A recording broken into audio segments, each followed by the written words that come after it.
Morning, good morning. It's nice weather today. Praise the Lord. Thank you, Lord, for the nice weather.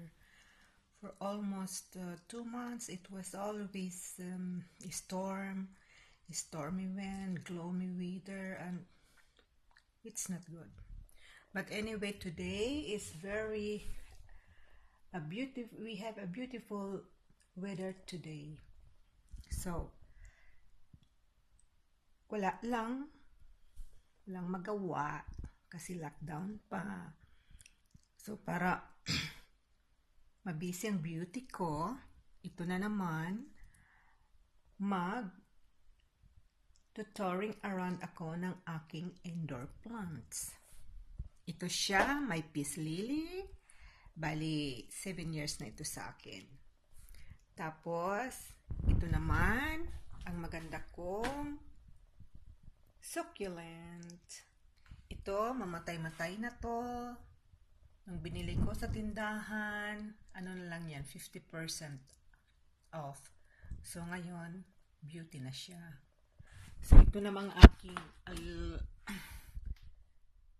ang aking cute corner. Oh. I was planted these beautiful leaves during the first lockdown, and now it's still growing healthy at hindi niya ako binigo. Wala siyang dry leaves ever since. At ito naman siya, staying beautiful.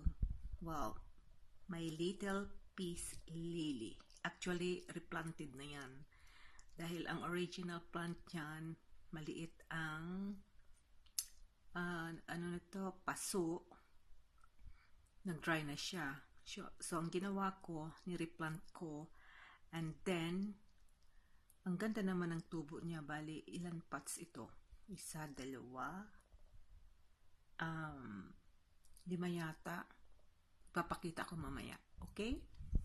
At ito naman, actually, takot ako nito dahil may nabasa nga ako sa social media na poisonous daw.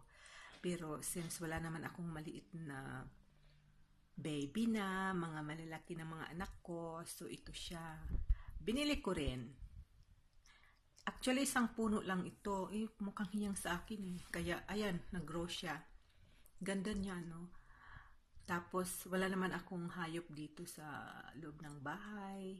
Nasa garage sila, ang 3 kong alagang pusa na mababait. So, hindi nakakatakot kung sinasabi nilang poisonous daw to. So, stay beautiful lang siya dyan sa corner. So, ito pa sa aking mga fenster bank or window banks. Ayan siya. Ito 1 year na sa akin. Ang liit lang nito. Yung photos yata ito eh, ang tawag. Oh. Ganda niya. Maliit lang to dati. Ngayon, umaba na siya. Tapos ito pa, maganda rin to oh, biglang lumago na. Lumago na nga siya oh. Kala ko, hindi magtatagal sa akin kasi mayroon na rin akong mga ano. Ito siya oh. Ang ganda niya. Oh, 2 kulay ng ano niya. Tapos, meron na akong curse decoration, pero iyan pa lang. Tapos ito, ayan siya. Magandang weather ngayon. Oh, ang ganda. Kaya lalabas ako mamaya. Tapos, ito pa, ang ganda niya, mga succulents ko. Tapos yan. Oh, ang ganda ano. Ganda naman ng mga tubo nila, pero usog lang. So, punta tayo dito sa isang area of responsibility. Ano ko lang to? So, ito ngayon, mayroon ako, dito tayo sa kabila. Yung aking, yan siya. Actually, bigay lang ito ng mga ganda kong kaibigan. Salamat ha, Janelle at Edna, sa orchids nyong maganda, katulad nyo. Tapos ito ngayon, ito, lumaki na rin siya. Ayan siya. Oh, yan. Nasa window banks ko yan. Ang dami kong indoor plants, halos puno ang loob ng bahay ko. Oh. Ito, yan.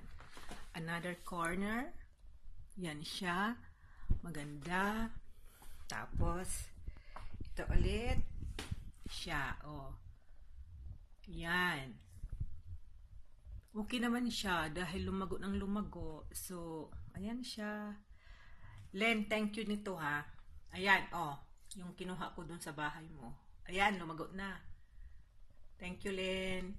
Tapos, ito sa corner ko. Ayan, tumangkad na siya. Yung bamboo tree ko.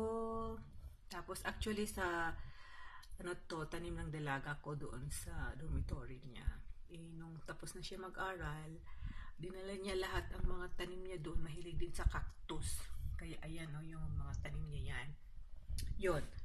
Tapos, meron akong isa dito sa aking buffet cast cabinet. Arte lang ba? Yan siya. Tapos ito pa sa taas ng aking buffet cast. Ang ganda nito. I love this much. Dalawang kulay kasi, purple, green. Ay, tatlo pala. White, green. Tapos, ito naman yung aking 8 years na jade plants. Sabi nila, lucky plants. Ito, kaya galing ito kay Madame Desiree Ferbieri.